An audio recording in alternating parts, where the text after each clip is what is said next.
Good morning, good morning, good morning. Welcome to the HRart Rise Morning Show.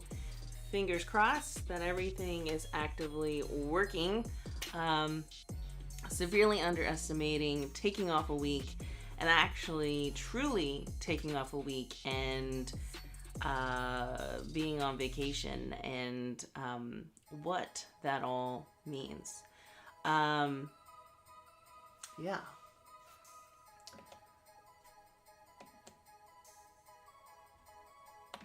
So, yeah, welcome back. Welcome to 2021. Totally just like froze for a moment. That's how out of the flow I am, like trying to get all this kind of going and live. I didn't even get to update the music, so totally forgot about the fact that I had holiday music before, and now we have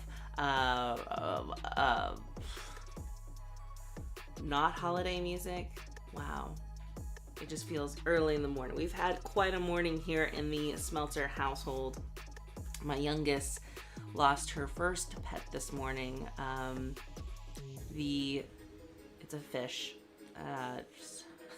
Princess had been with us for about 2 years, and then hasn't been doing well since we came back from our little mini getaway after the holidays, and she passed sometime over the evening. So we had a grieving ceremony there on top of this week, just as a country being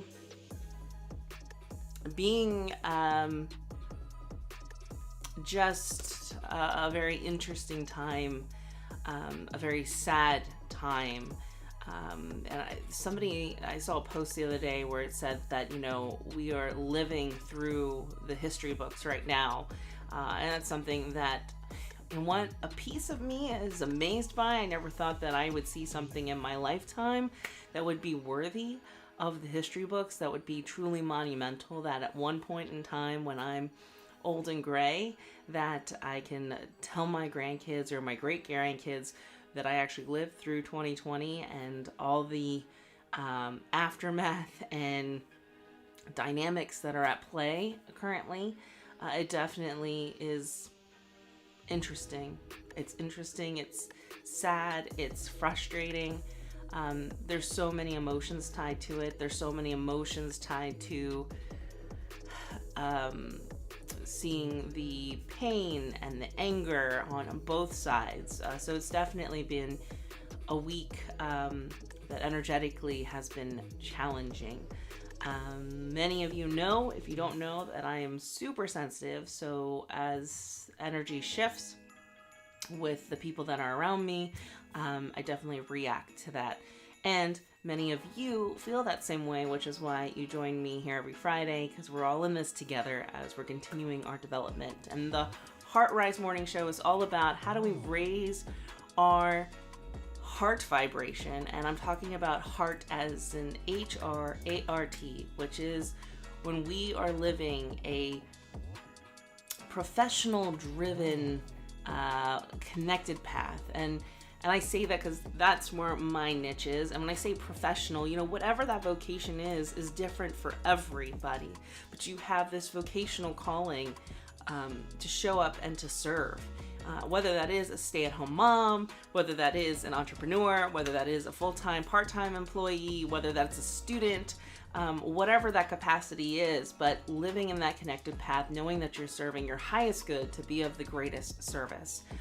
And I truly believe that all of us need to find a way to live in alignment with our intended connected paths. And granted, we all still have the choice of free will to deter from them and say no to them. But if we chose to live in alignment vibrationally, the entire world would just shift higher. And I think we would be amazed at what we would be experiencing. So, let's talk about what we're going to be talking about today. So this first episode, this is lesson number 78, and it's called It Begins with Feeling. So our objective for our episode this month, I'm going to hold on one second because I'm going to move. I can't see my screen.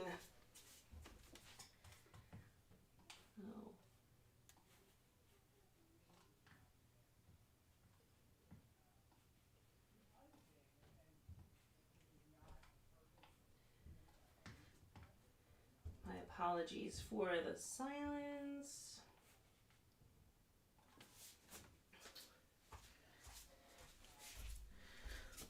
But once again, excuse me as I get back into the groove. Next week will be so much smoother. But today, so it begins with a feeling. It's about feeling good. This lesson has shown up for me time and time again because it speaks the truth. In fact, this lesson has shown up for me time and time again this week. So we've talked about this in the past about real-time lessons. A lot of them I learn over and over and over again because I don't truly learn them. So this is one that is truly out there, and we're going to talk about that. And feeling good is the first step to living the life you want. And just going back briefly to this whole idea about the connected life, living that connected life is, I can't mute the music, but living that connected life is actually the act of feeling good. When you're in alignment and you're living that way, things feel good.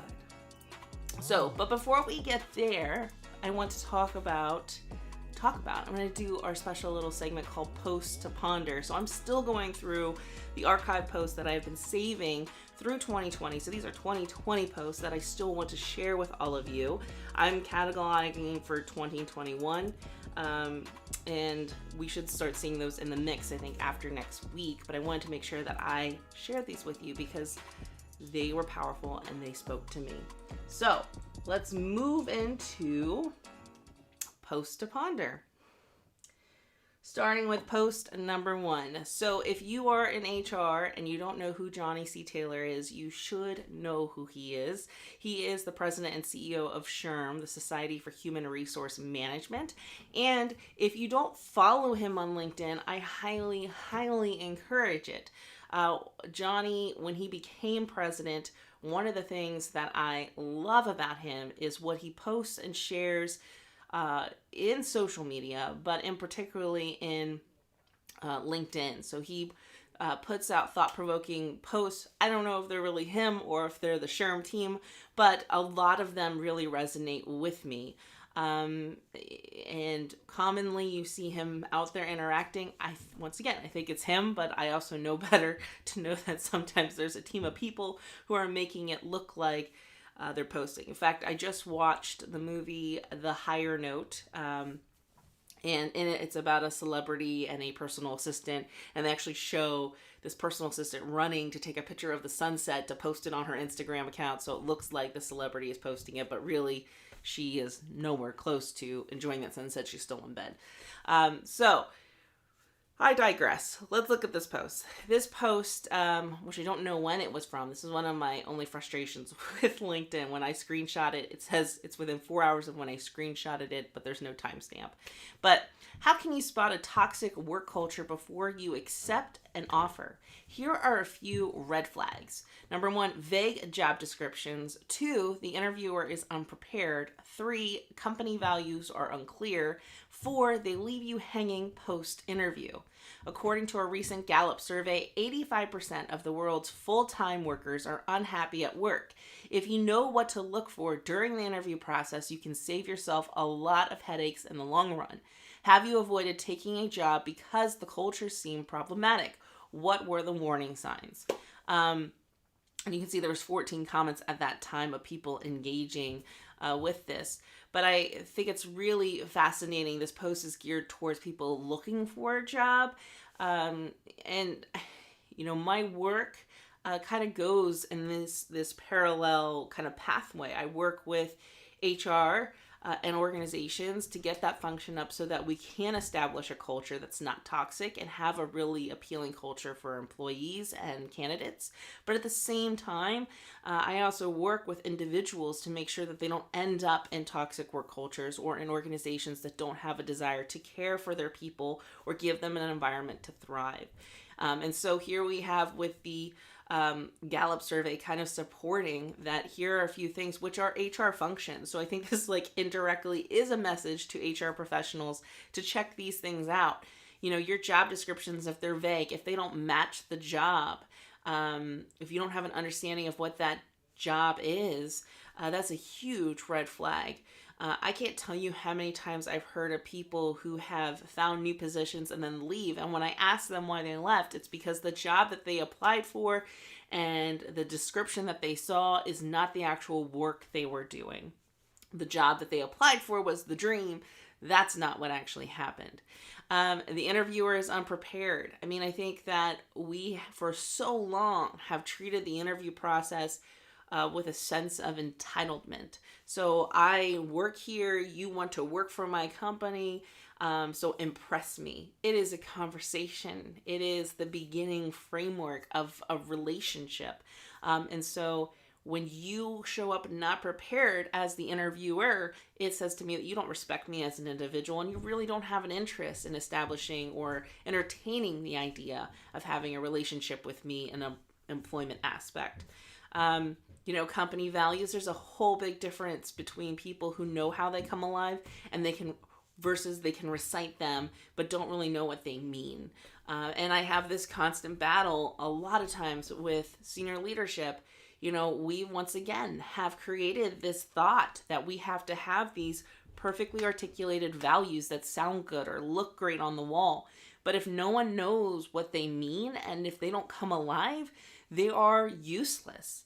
Values are the behaviors or the guiding principles to generate the behaviors to manifest our mission and our vision.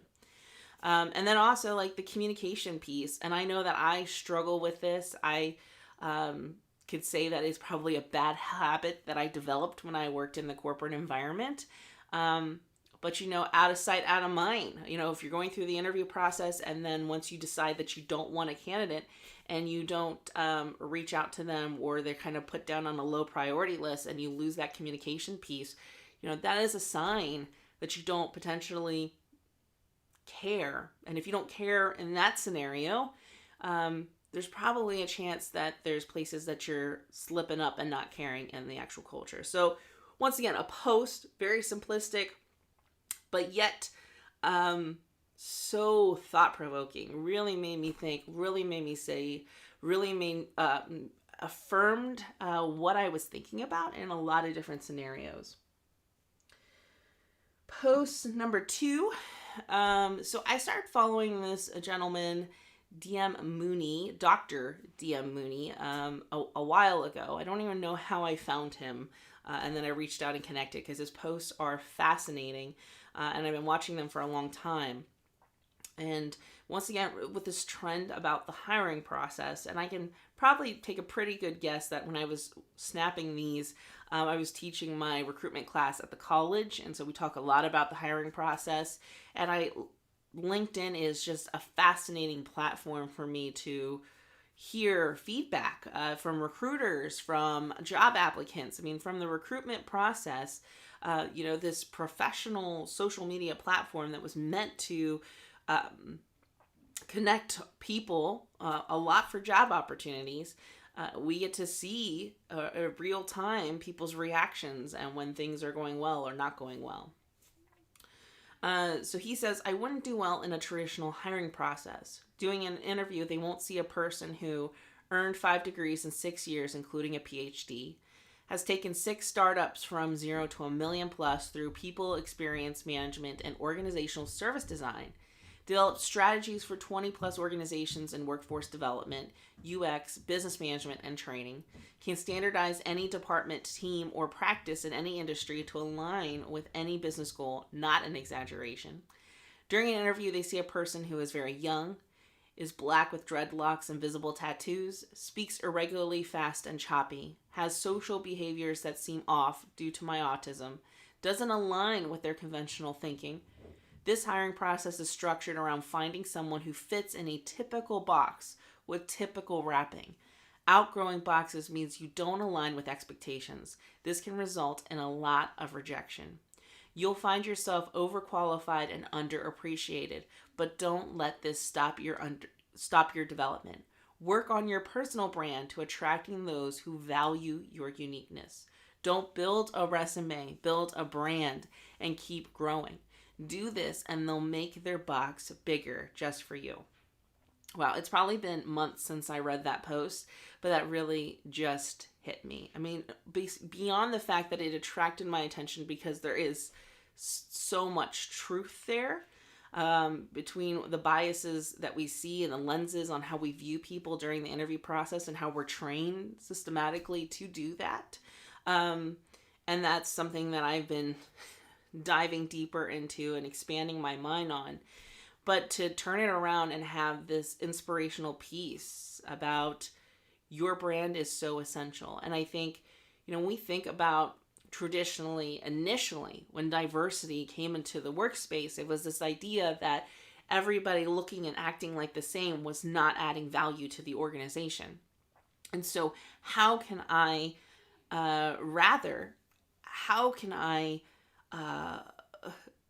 bring people who don't act or think or look like me to create opportunities for innovation and for people to show up in that capacity? Yes, we need the physical differences, but we need people to be able to embrace themselves as a brand, show up who they are authentically and unafraid to do that. And I think that's amazing. And it's not the norm. And I think that's something that we need to keep hearing over and over and over again. When something doesn't feel like the norm, doesn't mean that it's wrong. It means that we're venturing into new territory. And for many of us, especially if you're watching this show, if you're talking about connected paths, if you're sensitive, if you believe in using intuition at a heightened level to be your guide in connecting with people, if you believe that healing is way more than just what we identify in Western medicine, you are venturing into new territory, and that's talked about in pieces and places. And that's why I think LinkedIn and the people that I follow and connect with are so important, because it allows me to see those people and hear those things just a little bit more. That makes me realize that it's not such a foreign concept, or that I'm not alone in that piece. And that's the other piece about the HRart Rise Morning Show. Doing this allows me to create a sense of community, whether you engage actively or not. Showing up and being here, for me, even seeing the statistics of the 1, 2, 3, 4, 5, 20 people watching and being here, lets me know that I'm not alone in this path and in this journey that can feel very isolated sometimes. Number 3, John Spearman. So this is not one of my connections, so somebody must have shared it. So also showing the power of when you're sharing things, how you can be really impacting other people. And he's sharing something, so it's like multiple layers here. But, I'm sorry, not Josh, Joa. I think Joa Spearman. I don't know. I'm so sorry if I butchered that name up. But he's the CEO and founder of Local Lure. I'm horrible with pronouncing things. But he says, good question for Lauren S. Hallian. Says, do you actually have imposter syndrome, or is it just that you've spent much of your life having your knowledge and skills subtly dismissed and devalued? And isn't that the polar opposite of building your personal brand? Yeah. Wow.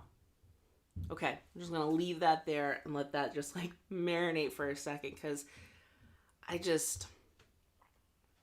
wow. Yeah. Okay, let's move on. This post was a reshare from my really good friend from childhood. So this is someone I knew back in kindergarten that I still follow on Instagram. Her name is Jazel, and she wrote a reason, a season, a lifetime. And she reposted from Adam Jablin. It says, life doesn't give you the people you want. It gives you the people you need to help you, to hurt you, to love you, to leave you, and to help you grow into the person you are meant to be.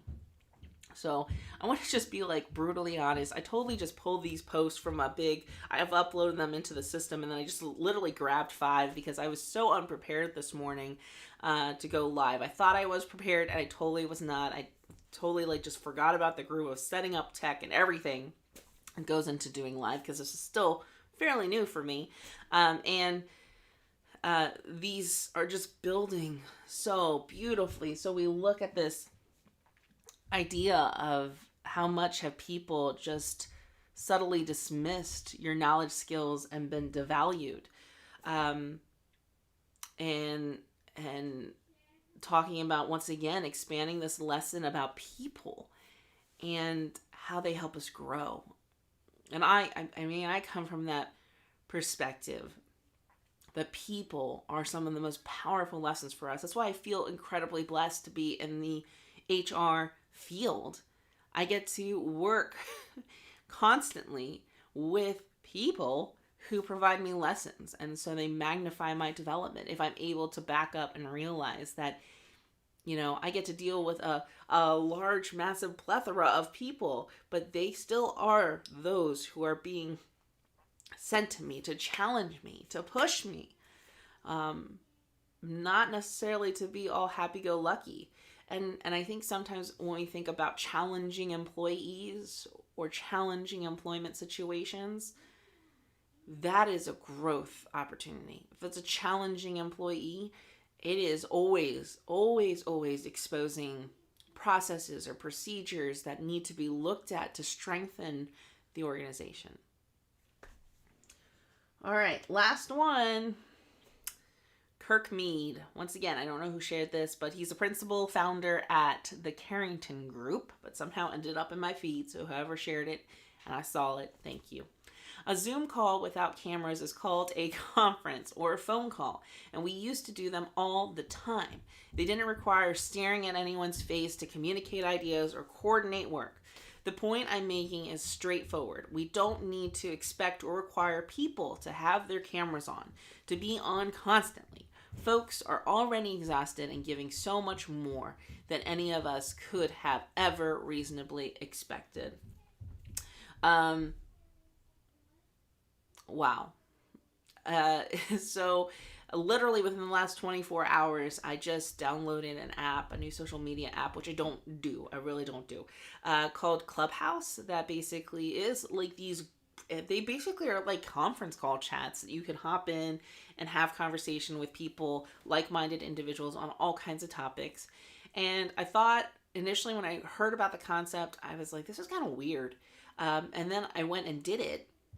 And when I did it, I really enjoyed it. And they talked about the inflection of people's voices and the art that's there. I mean, that's no different than like when we're talking about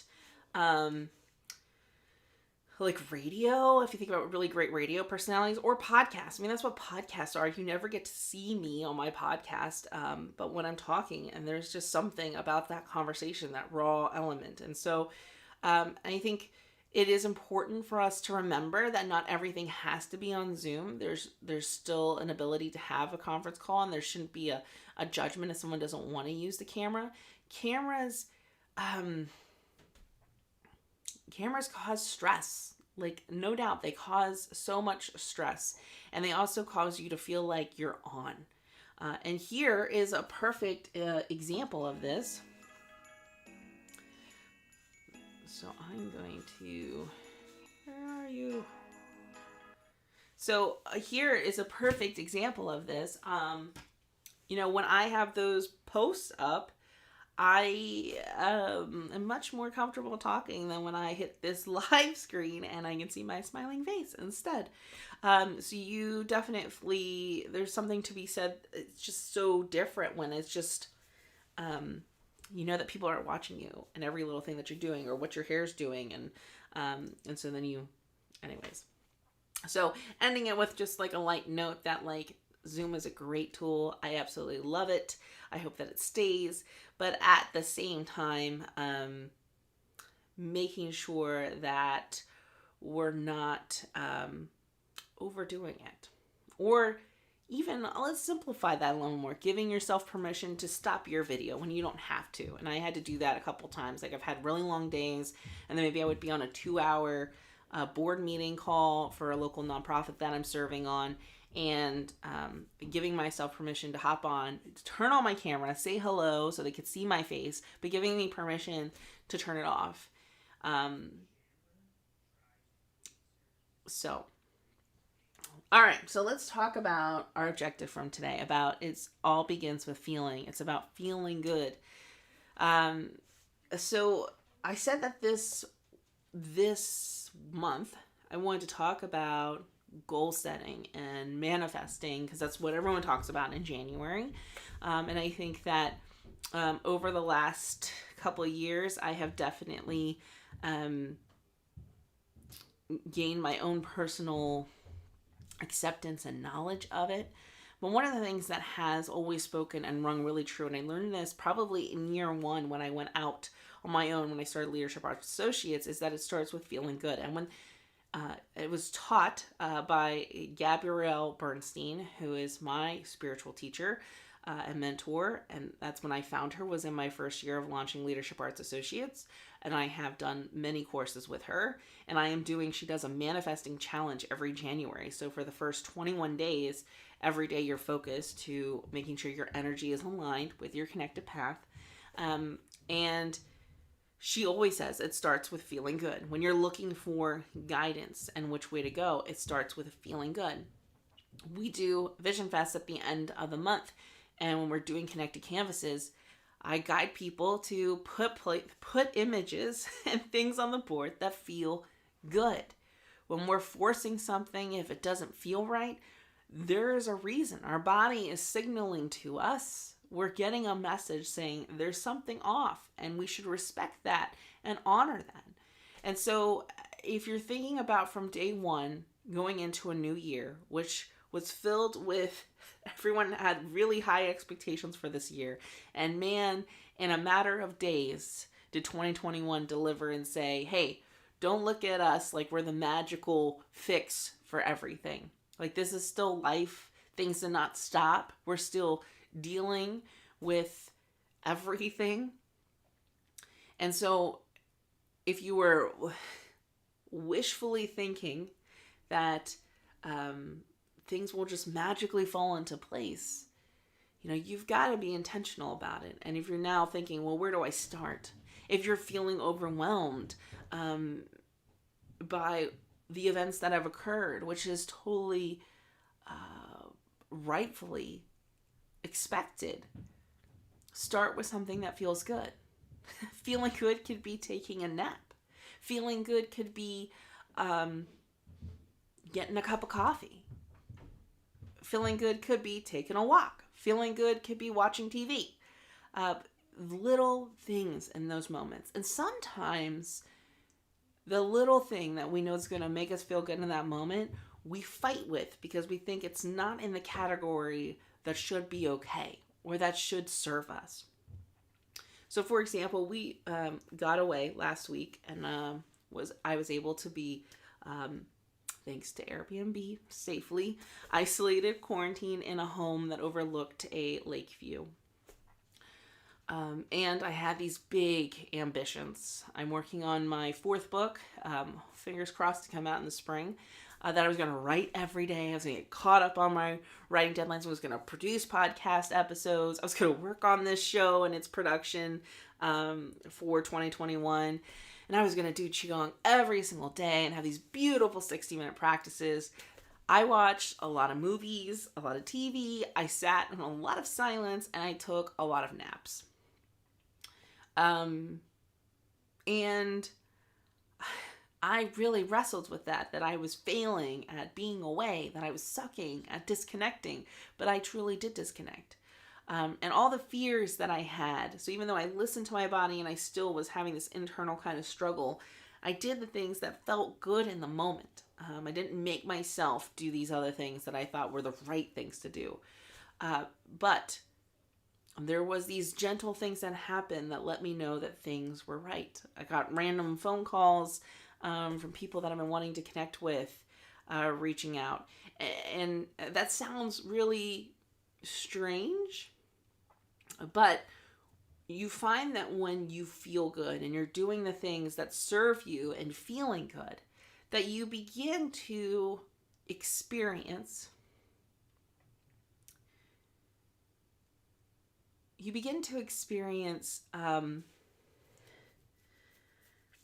I don't know how else to say this, but things just feel like they're falling into place. Things just seem to be at ease and it just feels natural. Does not mean that everything works out, but you just get this comfort of knowing that you really are where you're supposed to be in that moment and in that space. So this week is probably like a very simple task that I'm sharing with you. And for many of you, you probably also feel like that's not simple. Like, I don't even understand what you're saying, but I'm challenging you to pay attention and to think about when you are doing anything. Does this feel good? Does this serve me? Whatever prompt you want to use that makes sense and resonates with you. And use that as your starting guide. This feels good. This doesn't feel good. This doesn't seem quite right. This doesn't feel quite right. Those are all signals that you're out of alignment, that you're not with that connected path. And I will tell you that once you follow feeling good and honoring your highest good and doing what serves you at that time, no matter how backwards it may seem to you or I don't want to say counterintuitive, but I guess counterintuitive to what we are taught as a culture and society, you got to trust yourself. And that's the biggest piece of this. And I wish that there was a class that they taught us when we were young on how to trust ourselves and hold on to that and to cherish that. And we don't. We just don't. And now we're relearning it. We have a whole entire industry on spirituality and self-help to relearn how to trust ourselves, something that we knew so innately and deeply as children when we were brought into this earth. All right, so that is my lesson for today. Those are my posts to ponder. I'm so glad that you joined me this Friday. It's not the first Friday, right? It's the second Friday? Second Friday? Yeah, because last Friday would have been New Year's.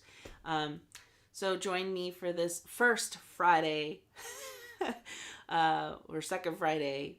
I'm going to stop trying to say that. But for the first episode in 2021 of the HRart Rise Morning Show. And I hope that this served you. I hope there was something from the message today that resonated and vibrated with you, and serves you as you go into next week. I will see you next week. And I just want to plug it out there. If you don't know and don't follow me, I am an author. So I released my third book this past fall. It's called The HR Intuitive. And I had been holding off because I wanted to do a public celebration. I really love having like a big gathering to celebrate and share the book with the world. That obviously is not happening. And so we decided to finally put together and organize a virtual book celebration. So that is happening next Thursday at 7 p.m. Eastern Standard Time, online via Zoom, because I want to be able to see everybody's faces and connect. As much as I love YouTube, I want to be able to connect with everyone. I have a lot of friends that are showing up to help me create an awesome event. If you want to learn more, go to leadershipisart.com/celebration, or just go to leadershipisart.com, and up top you'll see the book launch. 100% free. Just RSVP so we can get you the link to attend the event live. Would love to see you there and join me. Otherwise, I will happily see you bright and early on Friday morning at 8 a.m.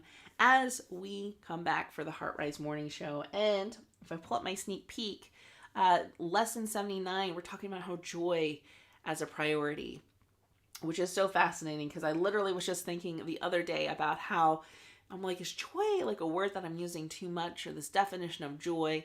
And I want to explore that even further. Why do we always talk about joy? Why do we see people referencing joy, and that trend talking about joy? So let's talk about joy as a priority and what that really means next week. All right. So have a great week. I'll talk to you later. Bye-bye.